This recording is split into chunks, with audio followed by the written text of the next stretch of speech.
بسم الله الرحمن الرحيم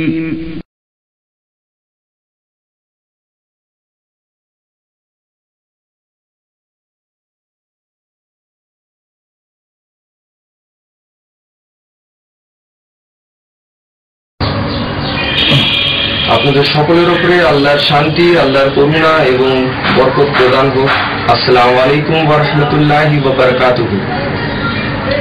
আলহামদুলিল্লাহ নাহমাদুহু ওয়া নাস্তাঈনুহু ওয়া নাস্তাগফিরুহু ওয়া নু'মিনু বিহি ওয়া নাতাওয়াক্কালু আলাইহি ওয়া নাউযু বিল্লাহি মিন শুরুরি আনফুসিনা ওয়া মিন সাইয়্যাতি আমালিনা মান ইয়াহদিহিল্লাহু ফালা মুযিল্লা লাহু ওয়া মান ইউযলিলহু ফালা হাদিয়া লাহু ওয়া আশহাদু আল লা ইলাহা ইল্লাল্লাহু ওয়াহদাহু লা শারীকা লাহু ওয়া আশহাদু আন্না মুহাম্মাদান আবদুহু ওয়া রাসূলুহু আম্মা বা'দ। বিসমিল্লাহির রহমানির রহিম।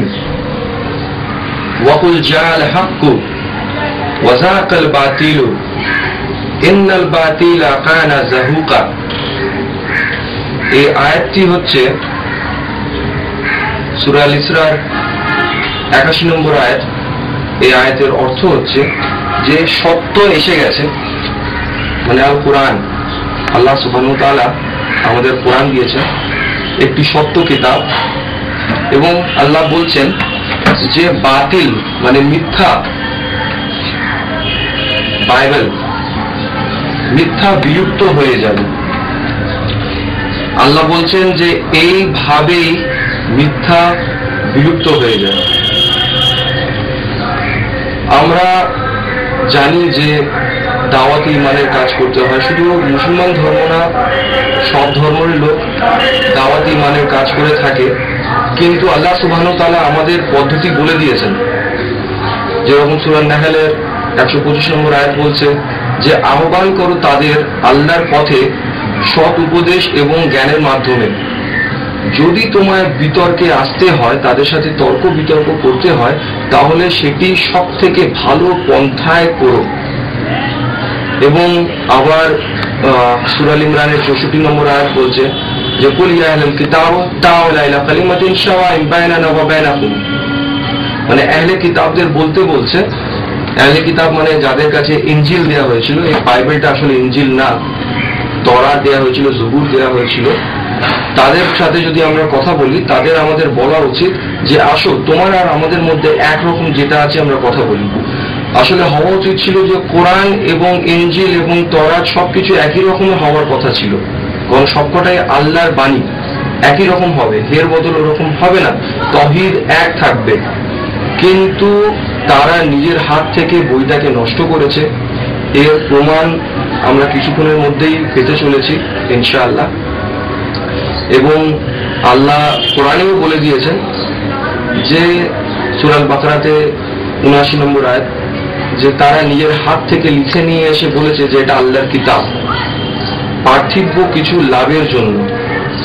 তো সেই জিনিসটা এখন আমরা দেখতে পাই যে কোনো বইয়ের মধ্যে যেরকম তারা বলে যে বাইবেল হচ্ছে আল্লাহর কিতাব, তাদের ঈশ্বরের দিক থেকে এসেছে, কিন্তু আমরা বুঝতে পারি যে আইন, এত খারাপ আইন কখনো আল্লাহর দিক থেকে হতে পারে না। এবং আমরা জানি যে যেহেতু ভালোভাবে তর্ক করতে হবে, ভালোভাবে আলোচনা করতে হবে, এবং মুহাম্মদ সাল্লাল্লাহু আলাইহি ওয়াসাল্লাম আমাদের রাস্তা, পথ আমাদের দেখিয়ে দিয়েছেন যে কিভাবে করতে হয়। আপনাদের জানা উচিত যে মুসলমানের মধ্যে এতটাই সত্যতার শক্তি আছে, মুহাম্মদ সাল্লাল্লাহু আলাইহি ওয়াসাল্লাম সেটা দেখিয়েছিলেন যে সেই সময়কার সব থেকে বড় বড় যারা বাদশাহ, যেরকম খুসরো, পার্সিয়ান এম্পায়ারের সব থেকে বড় বাদশাহ কিসরা, ইংলিশে কিসরা বলা হয়, তার কাছে আব্দুল্লাহ ইবনে হুযায়ফা রাদিয়াল্লাহু আনহু, ওনাকে পাঠানো হয়েছিল চিঠি দিয়ে, এবং সরাসরি বলেছিলেন যে আল্লাহকে মানো, আল্লাহর নবীকে মানো এবং ঈমান কবুল করো, না হলে ধ্বংসের পথে তুমি চলে যাবে। সরাসরি বলেছিলেন তার ঘরে, তার মহলের মধ্যে। সে একইভাবে সিজার বলে খুব ফেমাস, রোমের বাদশাহ, রোমান এম্পায়ারের সিজার, পৃথিবীতে যেরকম ফারাও, ফিরআউন খুব ফেমাস, এরকম সিজার ফেমাস। 7 হিজরিতে দাইয়া আল কালবি রাদিয়াল্লাহু আনহুর হাতে সেরকমই একটি চিঠি মুহাম্মদ সাল্লাল্লাহু আলাইহি ওয়াসাল্লাম সাহাবার হাতে দিয়ে পাঠালেন। ফ্লেভিয়াস হেরাক্লিয়াস সিজার তার নাম, হাদিসে আসে হিরাক্কাল বলে, তার কাছে পাঠানো হয়। তো সেইভাবে আমরাও শিখেছি যে আমরা যদি দাওয়াত ইমানের কাজ করি তো আমরা তাদের ঘরে গিয়ে ইনশাআল্লাহ করব, তাদের নিজের বাড়িতে ডেকে ছলনা করে করব না, তাকে সরাসরি তার সামনে করব। তো ইনশাআল্লাহ আপনারা সেটাই দেখতে পাবেন যে আমাদের সত্যতার মধ্যে কতটা শক্তি আছে, কতটা বল আছে। এবং এটা আমাদের অভিজ্ঞতা আছে যে তাদের সামনে যখন আমরা কোনো প্রশ্ন রাখি, যখন কোনো প্রসঙ্গ তুলি যে বাইবেলে এইরকম একটি ভুল আইন দেয়া আছে, ভুল কথা আছে, তখন তারা সেটাকে ঢাকা চাপা দেওয়ার জন্য অনেক রকম মেথড ব্যবহার করে, সেগুলোকে মিথ্যে কথা বলে সেটাকে ঢাকার চেষ্টা করে এবং কথাটাকে ঘুরিয়ে দেওয়ার চেষ্টা করে। তো সেই জন্য আমি চিন্তা করলাম যে তাদের সামনে সহজভাবে প্রশ্নর মাধ্যমে প্রসঙ্গটাকে তুলে ধরবো, ছোট ছোট প্রশ্ন করব তাদেরই চার্চের মধ্যে, এবং যখন প্রশ্ন করব তখন আপনারাও তার উত্তর দেওয়ার চেষ্টা করবেন, মিলিয়ে নেবেন যে আসলে পৃথিবীতে সবাই এই প্রশ্নের কি উত্তর দিতে পারে, আর তারপর দেখে নেবেন যে বাইবেলে সেই প্রশ্নের উত্তর কি বলেছে। তাহলে বুঝতে পারবেন যে কোনটা হক এবং কোনটা বাতিল।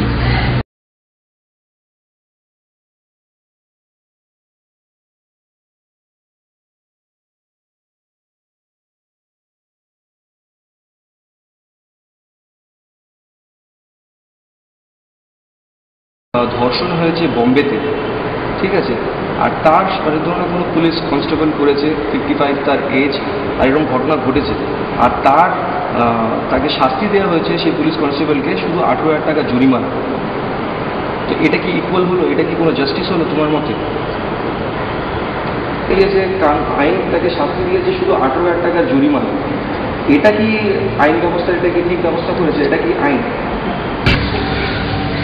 আপনার যেরকম শুনলেন উত্তরটি এবং প্রশ্নটি, যে একটি ধর্ষণকারী, একটি পুরুষ, সে যদি ধর্ষণের মতো নোংরা কাজ করে কোনো অল্প বয়সের মেয়ের সাথে, তাহলে বাইবেল বলছে যে তার শুধুমাত্র অল্প কিছু টাকা জরিমানা হবে।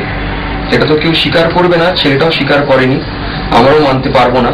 তার চেয়ে নোংরা ব্যাপার হচ্ছে যে বাইবেল বলে সেই মেয়েটিকে, সেই অল্প বয়সীর মেয়েটিকে সেই পুরুষটার স্ত্রী হয়ে চিরকাল থাকতে হবে।